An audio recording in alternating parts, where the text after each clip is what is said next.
the Cajun capital of the world. I'm the average Lafayette, Louisiana kid. See, I'm back on my...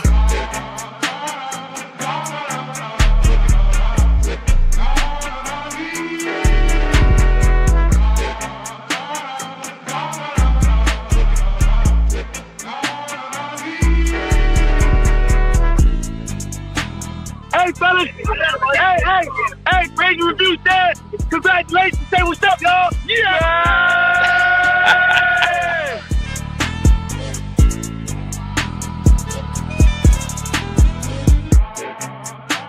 People that have courage don't have no extra gene and no difference in you. The difference is, are you going to sit down when it's time to stand up?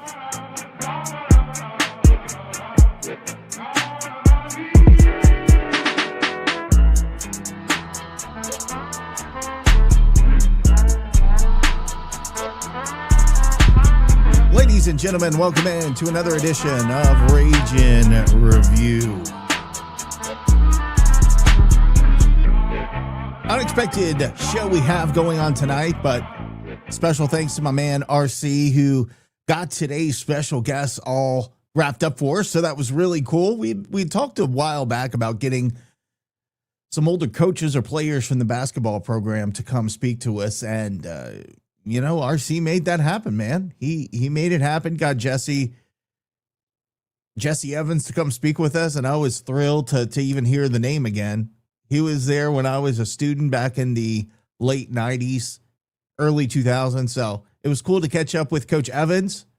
We'll talk to him in a bit. We got to thank our sponsors. And once we're done with that, we'll come back and we'll talk to Jessie Evans, former head coach of Louisiana Ragin Cajuns. We'd like to thank the following partners who make Ragin Review possible. Our title sponsor, the Best Stop Family Market, with locations in Katy and Baytown, Texas, Toledo Bend, Karen Crow, and of course the official location opened in 1986 in Scott. Visit the Best Stop and ask about the Ragin Review tailgate platters. Gulf Coast Bank, title sponsor of the Tailgate Show every Saturday, 3 hours before kickoff.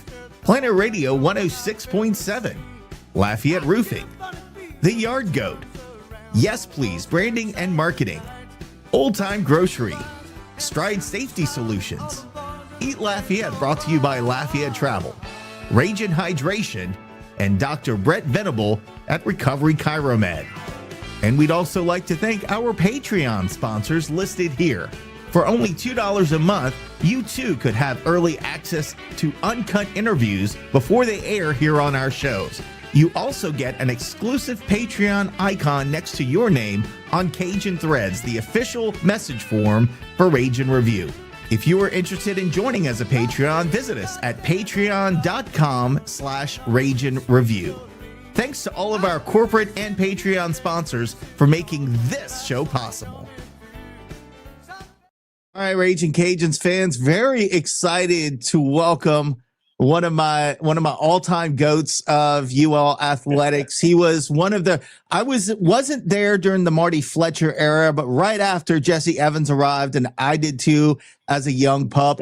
Coach Evans, it is a pleasure to have you here. We thank Ryan for getting you on here, but we love hearing from our old coaches and players. And man, this is an absolute pleasure to have you on today.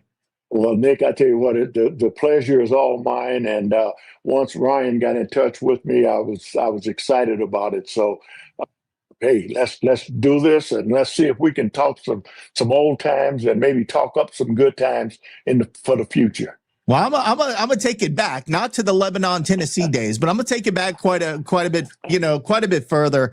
Talking about your early coaching career, it seems like right after you got out of college, you wanted to be a coach, right? Talk to us a little bit about that path, how you wanted to become a head coach one day, and obviously very successful in your time as a head coach. Well, you're right. After finishing college at Eastern Michigan, matter of fact, I probably knew that I wasn't a good player when I came down to the Cajun Dome. I guess it was Blackham Coliseum at the time, and I had to try to guard Bo Lamar.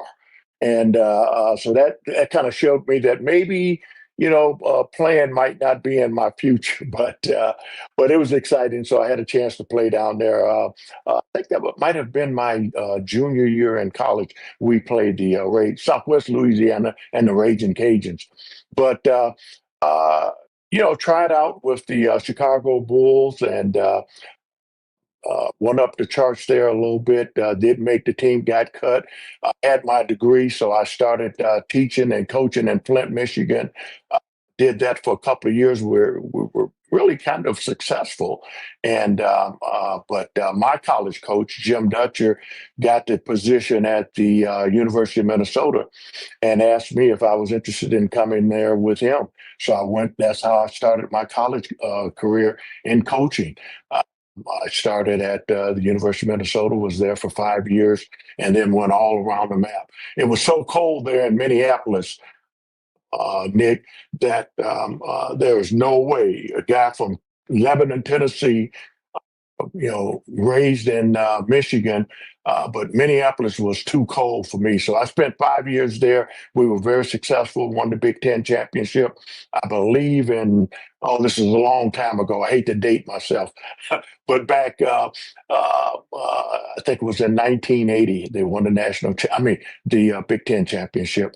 And then I went to the West Coast and from Long Beach to San Diego State to Wyoming, with Finis Dembo and then to Texas, University of Texas in Austin, and from there I went to Arizona.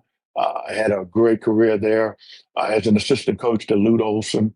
Then I had opportunity to met Nelson Schexnayder. They were looking for to fill the position. I guess Marty had just been let go, and they were looking to fill the position. And we were getting ready to start the NCAA tournament run, which turned out to be a national championship run. So he asked me if I was interested in interviewing for the job, and I did, and the rest is history. One of the best days of my life was to get that position there at U of L, meet Dr. Audemont, and he hired me right after we beat South Alabama, I believe, in Birmingham.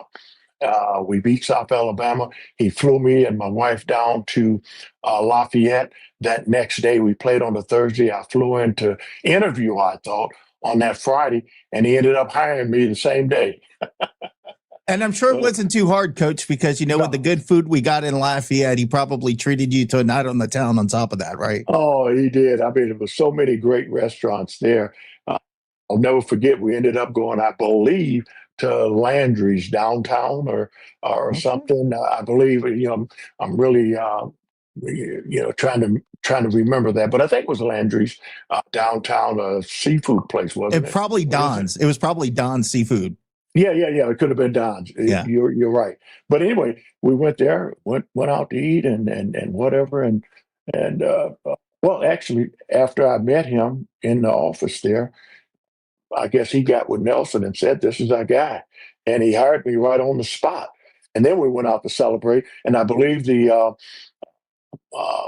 state tournament was going on at the Cajun Dome, and had an opportunity to view that up in the suites and introduce me to the crowd and whatever. It was just a whirlwind type of trip. Then the next morning, fly back up to Birmingham, and we ended up beating, I think, might have been Providence in the next round of the tournament to go to the Sweet 16. But yeah, coaching has been in my blood. I've loved it, every day of it, and been excited. And I've always said it beats working. It definitely does, right? Definitely does. So I'm gonna back up a little bit and jump ahead at the same time. Okay. So obviously you were the chief recruiter at Arizona under Coach Olson.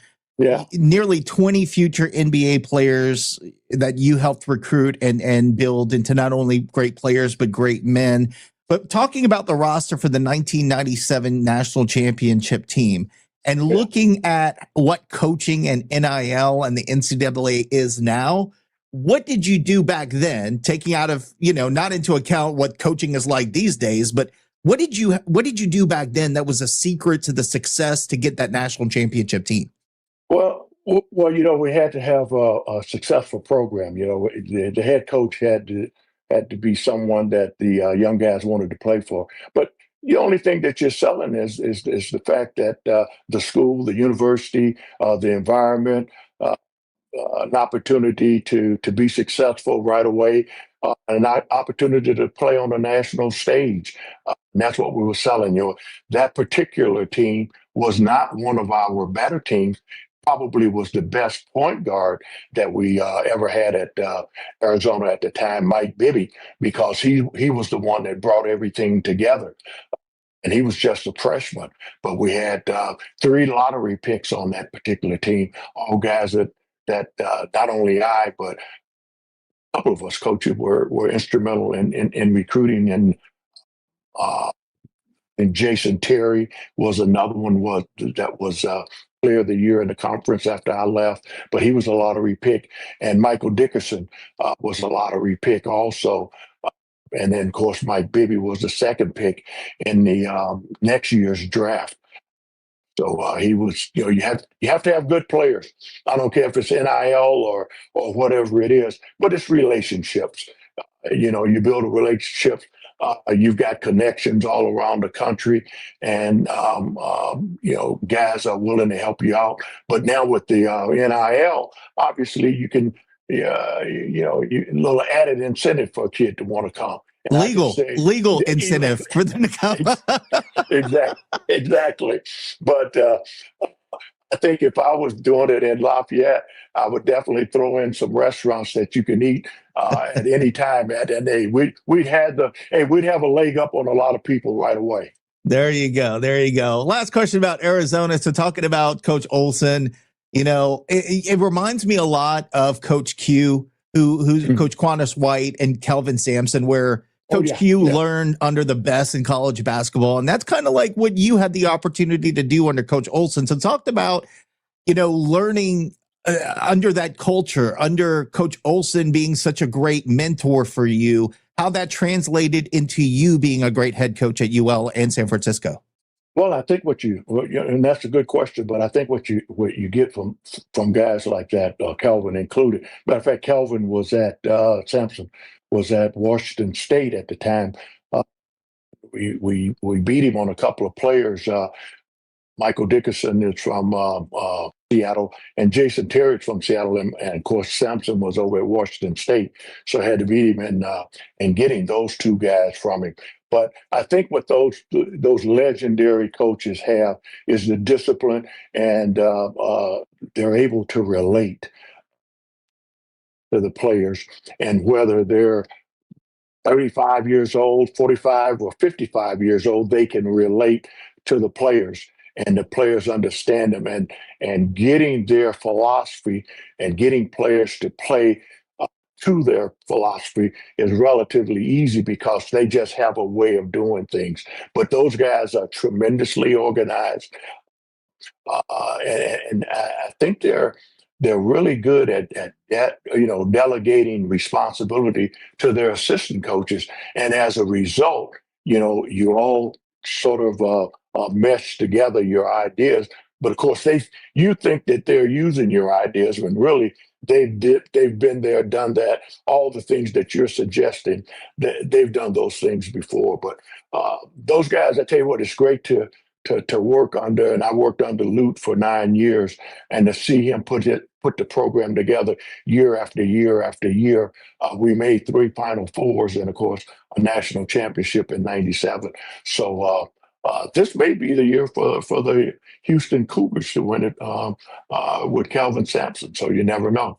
Looking pretty good for those guys. I've been following them as well. So, but turning your attention back to being head coach at Louisiana, you inherited a program after Marty Fletcher, and almost immediately you turned us into a contender in the Sun Belt and really a powerhouse in the Sun Belt. And I know we had some throwdowns with teams like Middle Tennessee, especially Western Kentucky, man. I mean, we could talk about those legendary games, but 4 regular season or division titles, 2 Sun Belt tournament titles, 2 NCAA appearances, multiple 20-win seasons.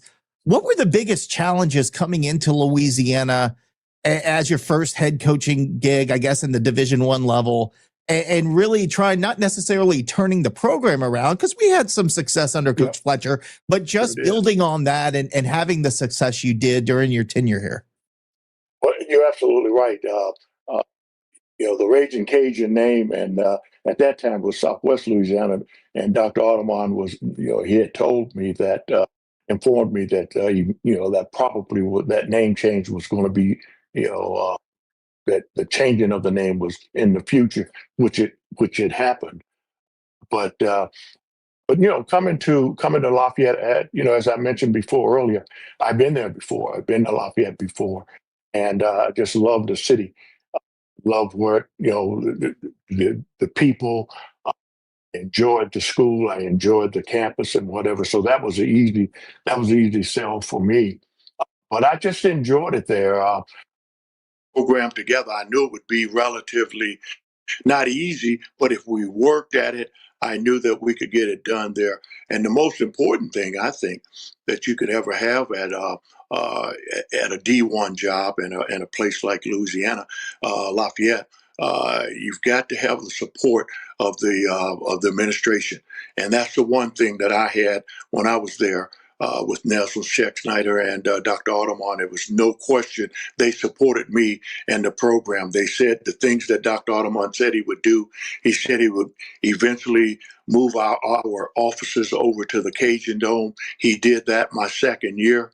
He also said, I think it was after we won the first Sun Belt championship under my tutelage, he said eventually we were going to leave Blackham Coliseum and we were going to get our own practice facility along with football. And he did that. But that was after I left, though. So I didn't get a chance to enjoy that.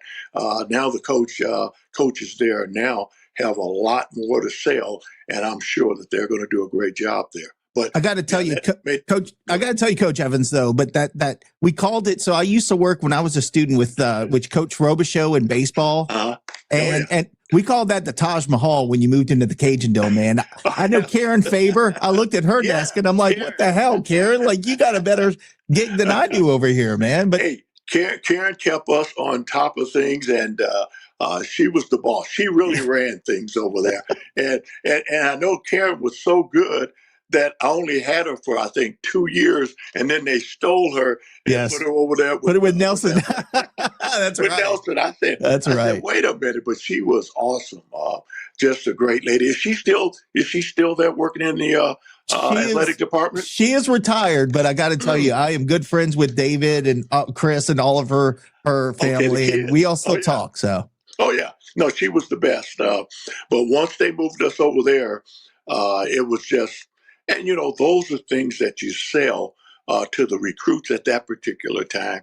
And they could see that, hey, this may be what we call a mid-major, so to speak, but they have some big aspirations. And being in the Cajun Dome, we had a leg up on everyone else. And then once we moved our offices over there, it was just a matter of a time. And I wish to this day that I would have stayed there at least one more year, because I knew I had one of my better teams coming back.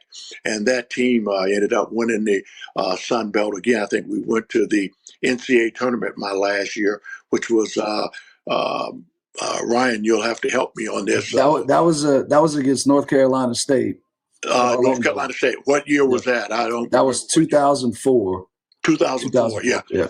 And we knew that the next team coming back, because we were going to have Tyrus Wade was going to join that team. I had him sitting out along with the guys that we had coming back. We were going to be really good. I thought that team could have been a Sweet 16 team. I wish I'd have stayed just one more year, and probably we would have gotten the practice facility. Who knows? Maybe I would still be there, and we'd be looking at some really great times. Oh, yeah.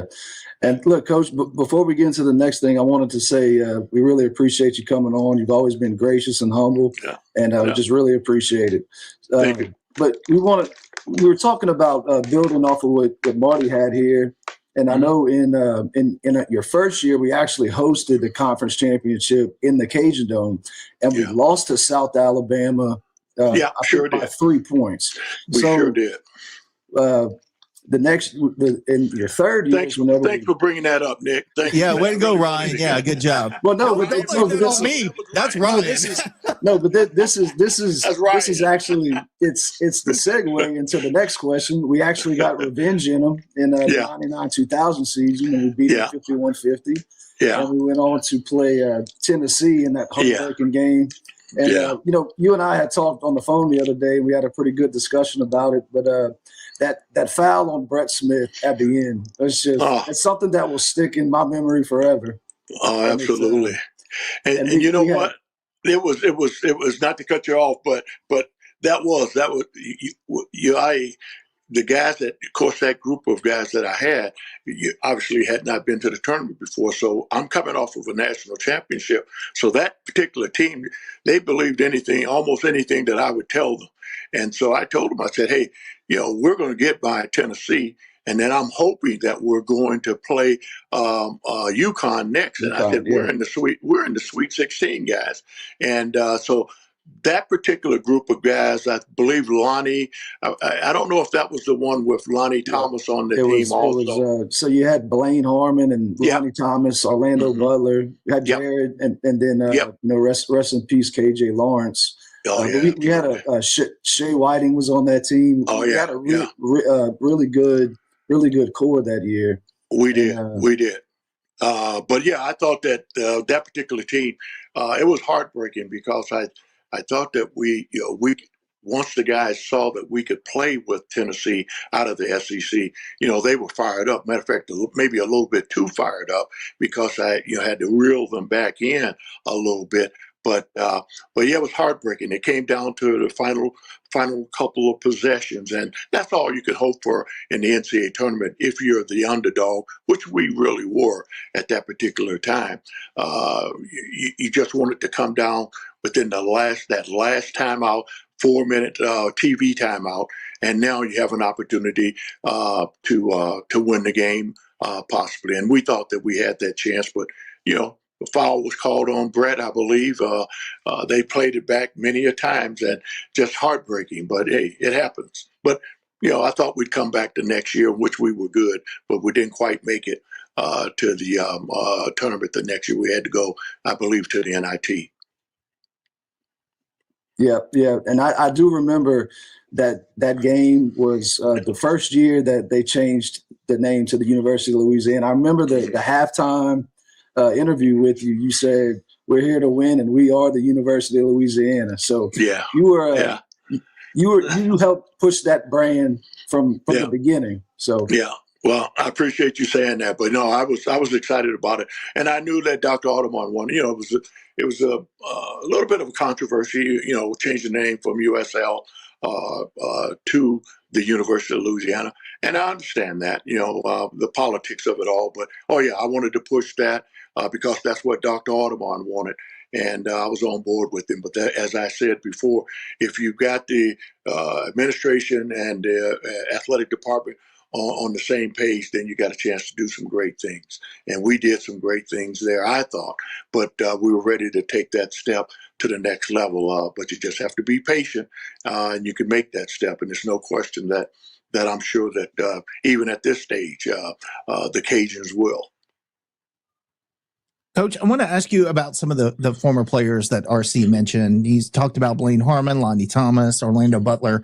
One that particularly stands out to me is Michael Southall.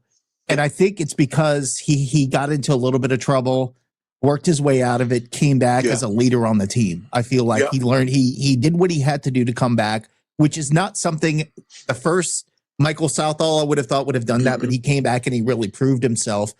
But one of the things, and I was a young kid back in the day, but one of the hits that our fans would always say is, well, he's just recruiting these inner city kids that can't make the grades, etc. But at the end of the day, Coach, you really, and I think Southall was a perfect example of that, is that you gave kids a chance. And I think that he's a perfect example of what your coaching philosophy was as far as recruiting and getting guys who believed in you in the system. Oh, yeah, absolutely. That's a great point. But when I took the position there, I said to Nelson Schexnayder and to Dr. Audemars that our base was right there in Louisiana. So I believed in the players like a Brad Boyd, Eric, I believe Mouton, the 6'6" kid. He was young when we brought him over. Brett Smith was playing over in Baton Rouge. Blaine was from Rain.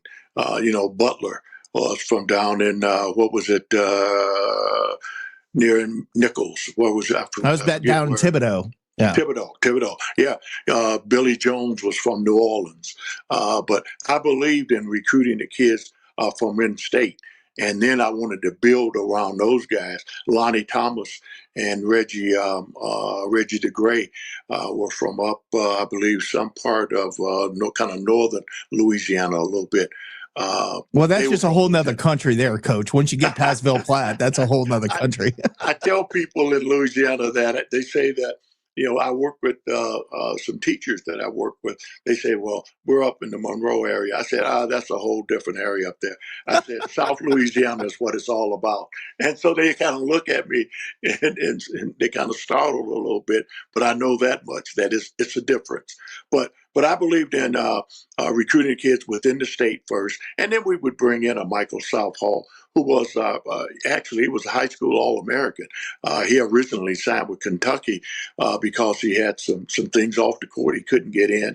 And he thought he was going to go to Pittsburgh, but we were able to get in through some contacts of mine and get him to the university.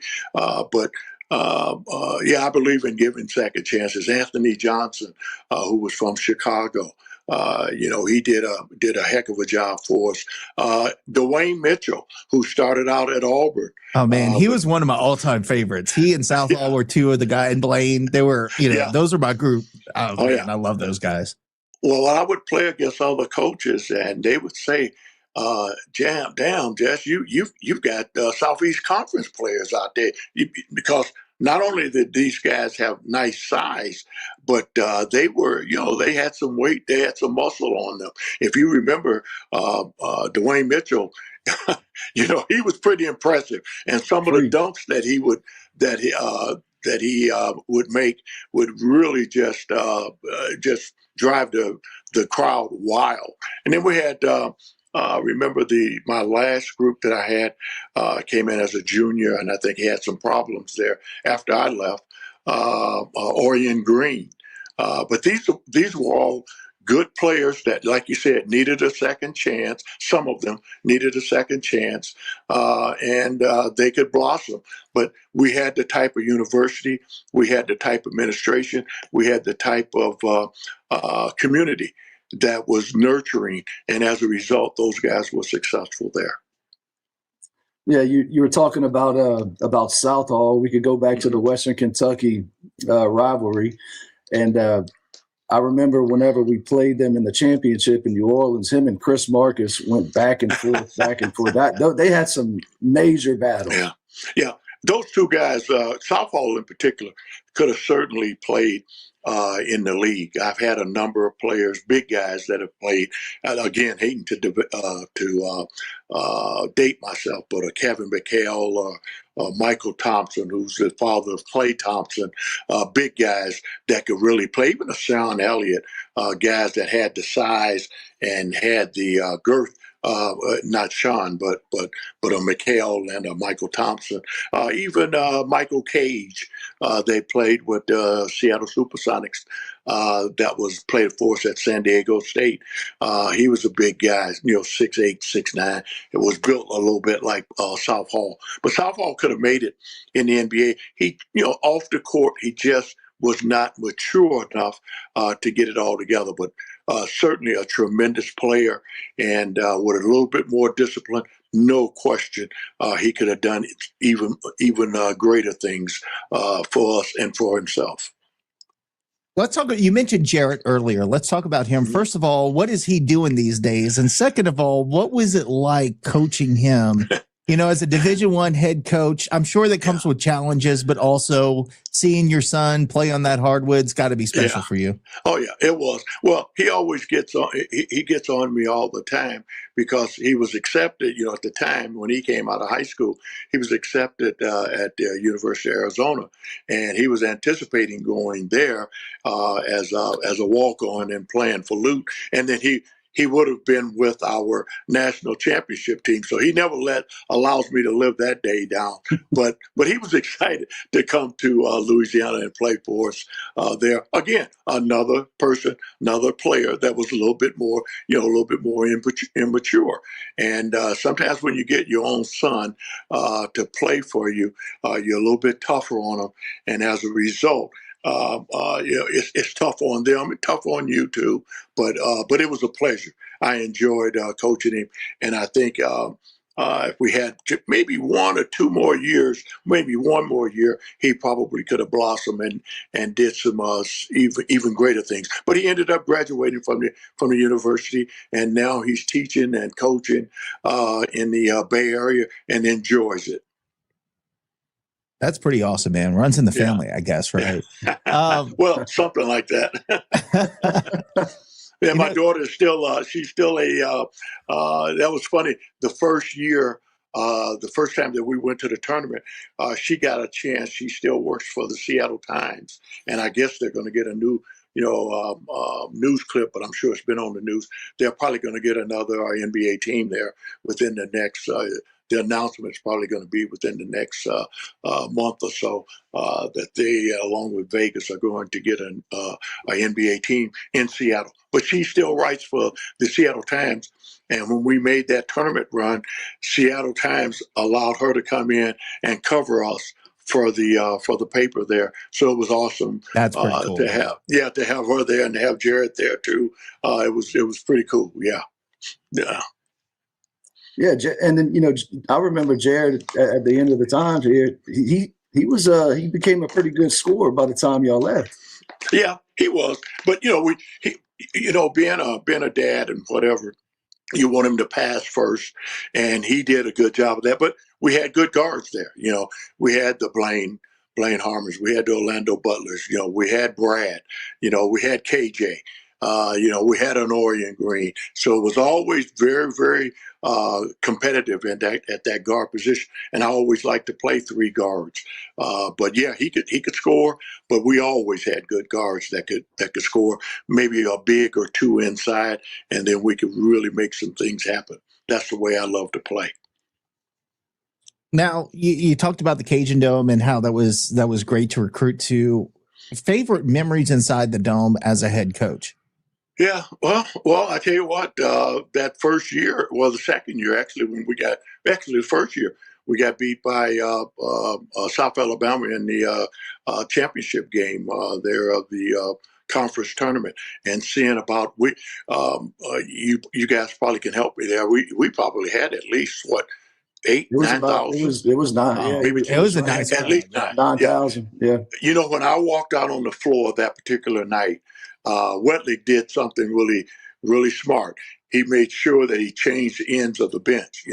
Usually when we come out of the locker room, that first bench is our bench. But he kind of threw a little wrench into things. He says, no, we're the home team. We want this bench. So it kind of threw us off just a little bit. But that when I walked out on the floor, I looked at that crowd and I said, there is no way we can be denied. I said, I just knew that some way, somehow we would get it done. And we just came up, 3 points short. But that crowd was unbelievable. The students and the community there was just unreal. As a matter of fact, when they finally pulled it out in the last minute of the game, I saw Wetley down there doing cartwheels. He couldn't believe that he beat us. Yeah, those crowds.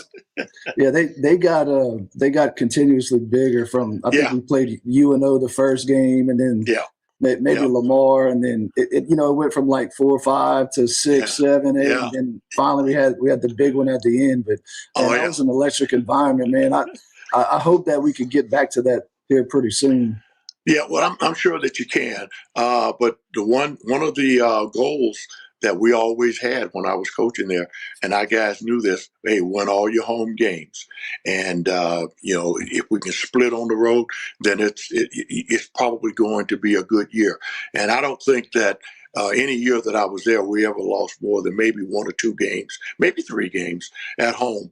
But you get the crowd behind you, and you got good players there. There's no question you're going to be successful, and no question how high you can go. But yeah, those crowds are electrifying. That Cajun Dome is unbelievable when it's rocking. And Yeah, I guess you've improved it. Got a lot of improvements there. It's amazing. Yeah, they did a renovation back in 16, I think, and they really made it a first class arena. But even whenever we have 2,000 or 3,000 people in there, and they start getting crazy and loud, and we start going on a run, it's really loud in there. So if we could get it to 9,000 people like we did back in the day, it would be really something. No question about that, and it's doable. And I wouldn't be surprised. I would not be surprised if it did happen. But it's still one of the showcases of the South as far as opportunities and environment is concerned. And all you have to do is be successful, and they will come. One of the things, Coach, you mentioned earlier was about having some regrets about maybe leaving, the timing of, you were on the cusp of making some noise in the tournament, you think. And just by happenstance, once you go to San Francisco, we hire Coach Cyprian. That didn't work out for various reasons. We end up with Coach Lee. Looking back at that, I guess I want to back up a second. San Francisco, obviously opportunities only open up in the coaching profession for certain schools at certain times. What kind of led you to the decision to move on and go to San Francisco? Well, it's a good question, and I often kick myself because I don't know that. I don't know why I did it myself. But no, I had been there, I believe, 7 years in Lafayette, and they called me.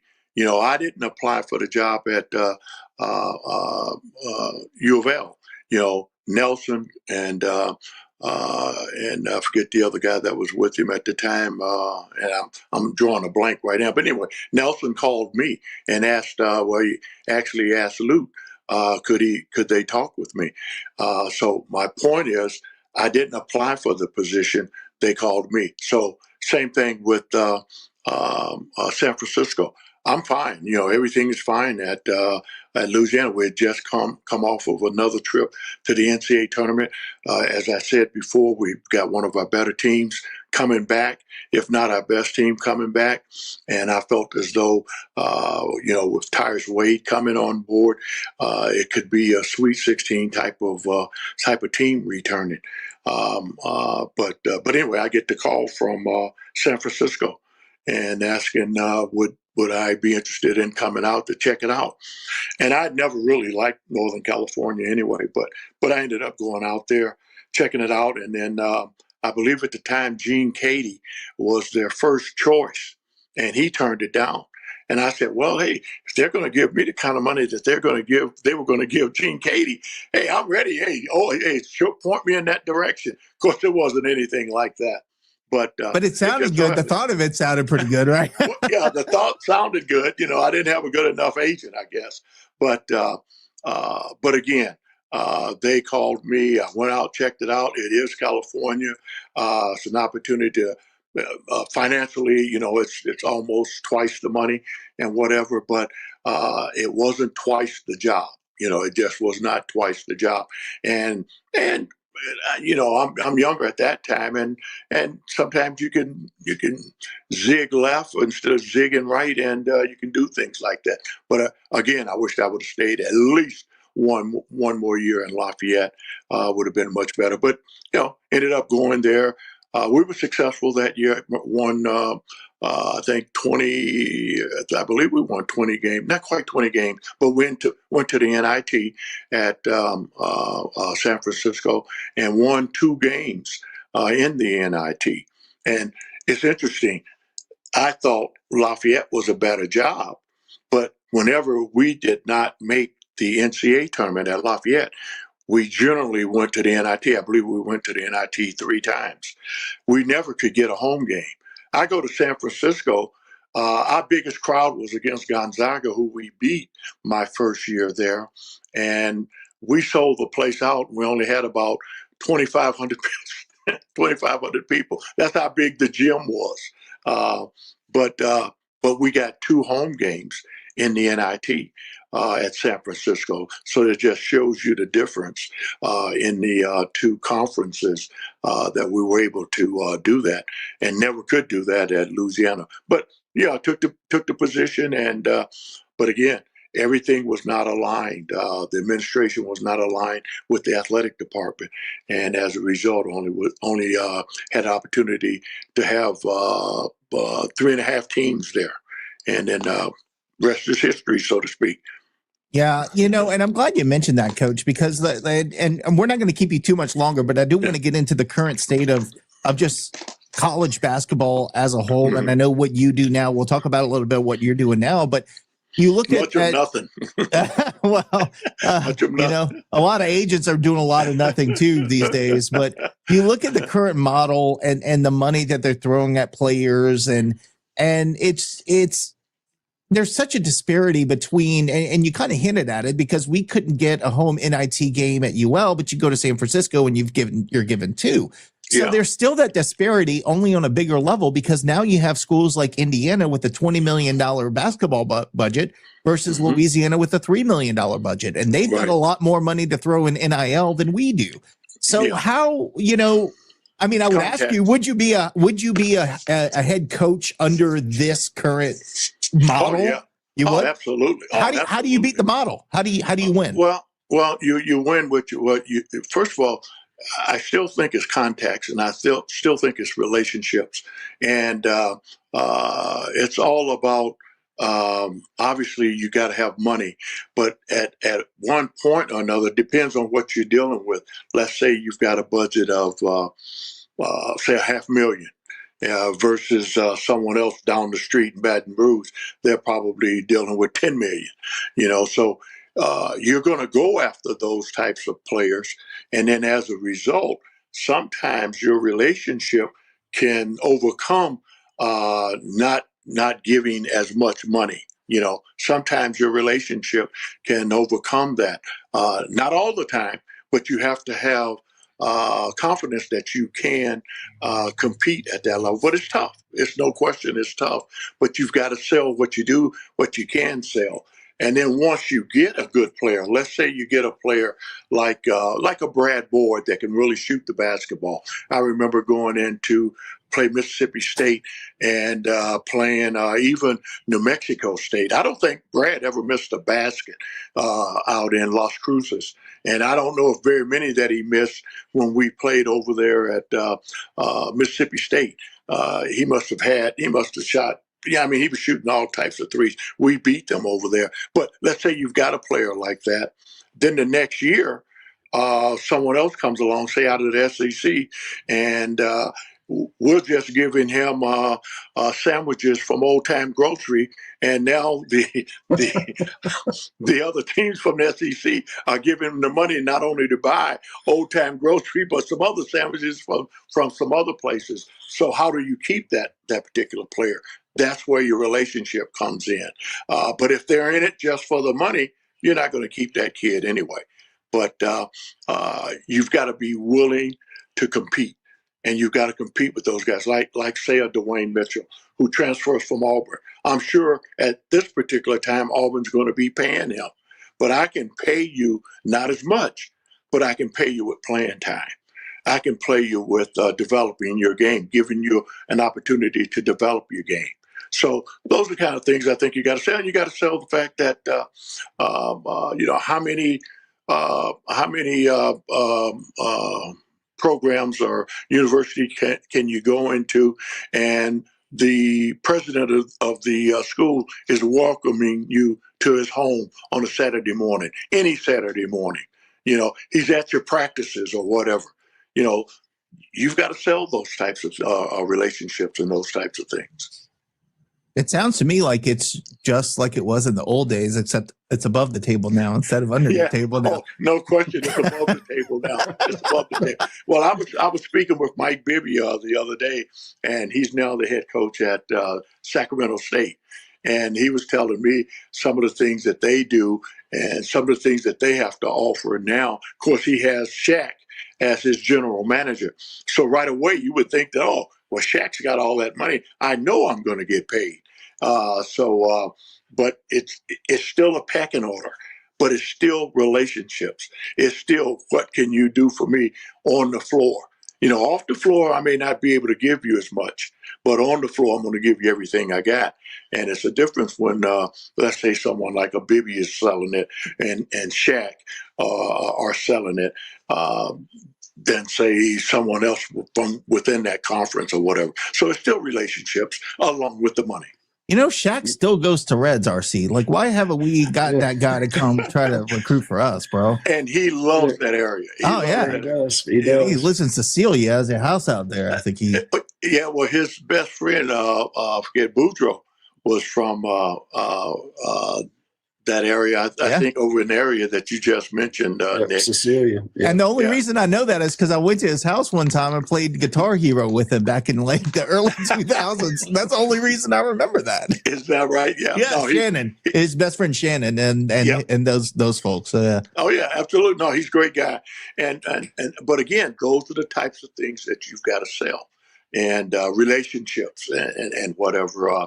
It's there, but it's work. It's work, and it still can be done. I'd love to sell it right now. Of course, you got a really good coach that's there now, but I'd love to work under those circumstances things that he's got to work with now at U of L. To me, it's a no-brainer. You know, I know you did mention one of the things was player development. That kind of stood out to me because that's one of the things that Coach Q has been kind of pushing to his recruits. You know, player development. We may not be able to pay you as much, but especially with him being a point guard from Oklahoma, he's been able to get some pretty good guards in here and promise them player development. So that's one of the big things he could push.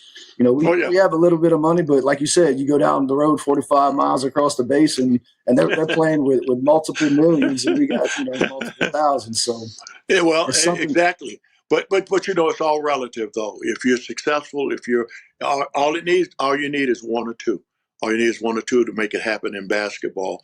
But again, one of the things that Bibby was talking about, you need some restrictions within that contract. Let's say you pay that amount of money for a kid to come in and he's not producing. What can you do?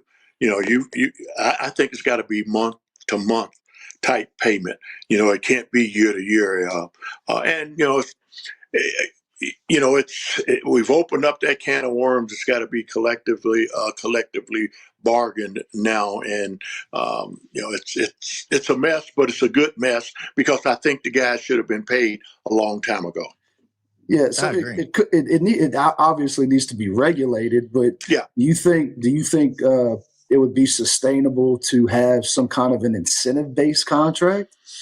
Well, you can write that out yourself. You know, you can tell the kid right up front, this is how we're going to put this thing together. You know, if you produce, we're going to start you out, let's say at whatever the amount is, say $500,000 or whatever, $750,000. I don't know. But if you're better and if we're better, then we're going to increase it. But it's got to be written in the contract, I think. But there are ways to regulate it. But like you say, right now, we don't have very many guardrails. But there are some schools that can't even pay to get a kid because kid doesn't want to go there. You know, he doesn't want to go there. It's tough. It's not easy. It's tough. But I still believe it's relationships. You know, you've got to be able to relate. You've got to be able to sell yourself, your program, and the community. Coach, just a couple more things for you. I know I said that 20 minutes ago, but we're going to really keep a couple more for you. What are you doing these days? I know you said a whole lot of nothing, but what are you doing these days? Well, doing some things in the school system here, the CCSD school system. I do clinics like I did one this morning for some of the coaches that are coaching, not only basketball but athletics in general. I do clinics for them, but I work for CCSD. A lot of times I'll end up subbing at a particular school, and right now I'm at Cheyenne. It seems like I'm there forever, but I'm doing a little bit of that. Start schools at 7 in the morning, but usually I'm done at about 11, 12 o'clock. But then I'm doing a lot of scouting for some of the West Coast NBA teams, Houston, the Warriors in particular. But I'll do some things, write up some reports, get paid to do that for some of the Lakers, the Kings, the Clippers, and I think we just added in the Suns on the roster also. So going, watching games, selling reports, and those types of things. But semi-retired, but not retired, and always looking to possibly, stay in coaching. Possibly, I'm not really looking, but I would not be against coaching again at the collegiate level. And so we'll see what happens. I don't know if you're watching Coach Q, but look, we have an opportunity here to bring a guy home and do some advising for us. So I don't know if that's considered tampering or whatever, but hey, I'm gonna put it out there, RC. Well, let's put it like this: if Coach Q wants to go back with the Cougars at Houston, I'm ready to come back. So we'll no, but yeah, always looking, always interested. Worked out earlier this morning. So it's still in your blood. I think that it's like you guys. You're probably wearing 4 or 5 different hats, but because it's fun. Being in athletics, selling basketball, selling your community or whatever. It's fun. It beats, like I said, it beats working. Doesn't help when you have old time and Boudin in Lafayette either. That's a pretty good deal too. Absolutely. Hey, I'd do anything to come back to old time grocery. Or Charlie G's still there? Oh, it's still there, man. Yeah. They're still rocking it. Charlie G's. We went over there for Valentine's. I was gonna say, I think I saw your picture, RC. Hey, he was great for me, and then of course the late great Red Laurel's over there. He was a big supporter of ours, and work it all off over at Red's. But you had so many great restaurants there. Is Copeland still out there too? I don't know. Is Copeland still out there, RC? They closed down? Yeah, not anymore. Well, Nick, I know what I was going to ask you. What about over in Houston, Captain Benny's? Have you been there? I have not. Oh, maybe I need to go. It must not be a great, it's a tugboat. You only get about 20 people in there, and there's never less than 40. Never less than 40. Look, Houston, and the joke is Houston's an hour from Houston, so trying to find all the places in between that hour of just commuting is a little bit tough sometimes. So I can imagine. I can only imagine. No, it's got some great places there, but none beats Lafayette. No one beats Lafayette. There you go. And over there, no one beats that. There you go. Now, any words of wisdom for we have a couple of players that watch our show. Any words of wisdom for the first year team members under Coach Q? It was a challenging year. That kind of stuff happens. Q's getting his feet under him. Any words of wisdom for that team that going into next season? Oh yeah, you always build on that first year. You want a good foundation, and I'm sure they have a solid foundation there. And Coach Q will do an excellent job there. But you're only going to build on that. The kids that he's going to bring in, along with the guys that are going to return, they're going to be nothing but success.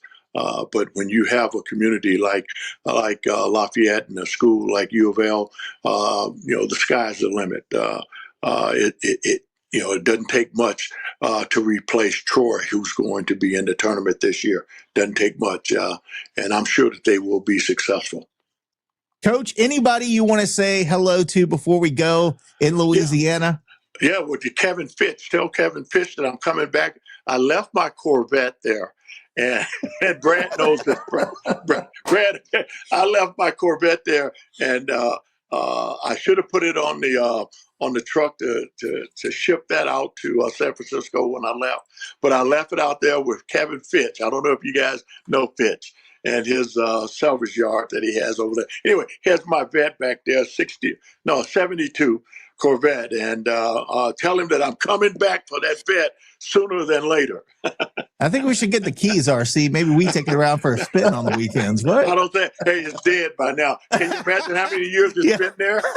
Hey, well, look, we know a couple of good mechanics around here. One of them happens to be our baseball guy on our show. Yeah, so we can take care of that for you. Yeah, we got I've got a 72 vet that's back there sitting in his garage that I've got to get out of there. Well, Tell him he better Coach, not sell it. Coach, go ahead, just drop us a pin and we'll hook that up for you. All right. Okay, I will. Oh, Ryan, we could take a road trip, Rage and Review road trip. You know, I don't get think it all it fixed starts up right now. The battery's dead. You got to replace the whole. Can you imagine how many years that has been, guys? Oh man, it doesn't feel like that long, Coach. That vet's older than either one of you guys. Oh man, the older we get, the time passes quicker, Coach. I'm learning that as I'm getting into my late 40s. Absolutely. Ryan, anything before we call it a day here? Yeah, well, like yesterday being Selection Sunday, one of the best days of the year, I just kind of wanted to get maybe a prediction on who's going to win. We got Duke #1 in the East, Arizona, your former team, #1 in the West, Michigan, Midwest, Florida South. Yep. This is probably the year I would probably go chalk too, with all four of those teams making it to the Final Four.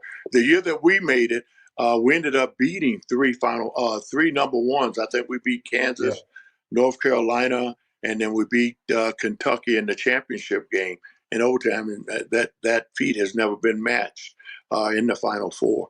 But this year, I think all four of those teams that you just mentioned, Ryan, possibly with the exception of Houston, because Houston's going to be playing that Sweet 16 in Houston. And so they would have to beat Florida. And I don't think that is that much of a stretch there. So possibly I might take Houston to make the Final Four, along with Duke, Arizona, and Michigan. Those would be my four. Then obviously, being a Michigan guy, it would be hard for me to go against Michigan. But then Arizona's there. It'd be tough for me to go against those two. Hey, if you make it that far, and you're in the Final Four, it's anything goes. Yeah. Anything goes. And I tell you, it is such a, it's like a blur. It's like a blur. And if you can, once you start playing in that NCAA tournament, it is unbelievable. And then to win it step by step. And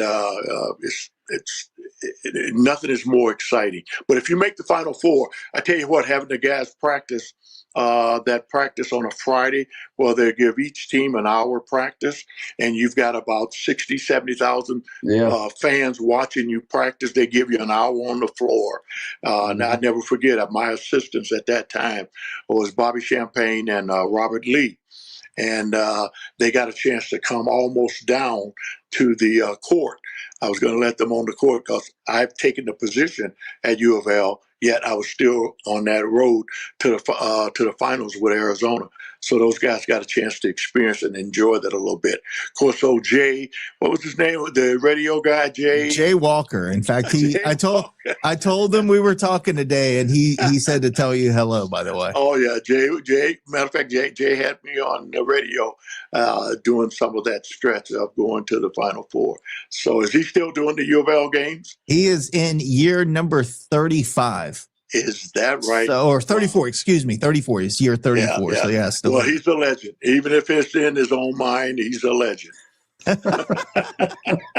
Ryan, I want to ask him so bad what he thinks about Will Wade, but I don't think I want to get into all that today. I think we might want to close it out when we on the line. Hey, guys, let's keep this.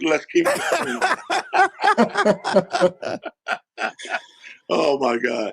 But Coach, you don't want to get me started on Will Wade. No, we don't want to get you started, guys. It's been a pleasure. I mean, I know you're getting ready to wrap up, whatever. Hey, let's do it again, and we can talk about any and everything. But I've enjoyed it. I wish you guys nothing but success. And when I come back to get my Corvette, I'll certainly look you guys up, or if I'm over in Houston. Nick, so the way you guys do this now, hey, I like this. I'm moving back to the boot in about 2 months, so I'll be back in Louisiana. So that'll be easy for me. Yeah. There you go. Good All deal. right, Coach. This has been awesome. Thank you again. We appreciate you coming on. And yeah, we got to do this again because this was way too much fun. All right, guys. The pleasure's all mine. You guys have a great day and have a great tournament. And let me see your brackets. What do you guys think? Who's going to win it? Real quick, Nick. Who's going to win I'm going with Houston all the way. I did it last year. You know, they just missed out. I'm going back with the Cougars. There you go. What, Ryan? I picked Houston last year too. And, Florida came back to bite me, but I'm leaning Arizona. I think it's going to be an Arizona Duke final, but I wouldn't be surprised if Duke. If Houston gets past Florida to make it to the Final Four. But, well, they're playing in Houston, so I think that. And they want some revenge, so I feel like it's on their side. Yeah. Yes, absolutely. All right, Coach. Talk soon. Appreciate you, man. All right, guys. Take care. Thanks, Coach. What a great conversation with Coach. Man, that was a lot of fun. I got to tell you, a lot of takeaways from that interview and the time we got to spend with him today was absolutely amazing. You know, key takeaways, man, loves Lafayette. He misses the food. He looks at NIL like no big deal. My man's ready to get back into coaching if he could tomorrow. And he wants to coach. He asked us about the bracket. We all got that stuff down. Didn't want to talk about Will Wade. That was a curveball I threw later because I thought that was kind of funny. Brought up some great names. We got to find out, Cajuns fans, who Kevin Fitz is. Because we got to find out who that dude is, what scrapyard that car is in. And Ryan and I will be cruising around that thing waiting for Coach Evans to come pick it up. That'd be a lot of fun. We need to do some investigating there and figure out who the hell Kevin Fitz is. Maybe Jay knows. I know Jay's probably watching. He remembers that from the back in the day. Boys and girls, thanks again for tuning in. Thanks for the great interaction during the interview. I know that was pre-taped, but it was great seeing the comments and keep them coming. We'll be back on Thursday night for our regular episode as we wrap up the Houston Cougars baseball game from Wednesday, and we look ahead to another conference series coming up this weekend.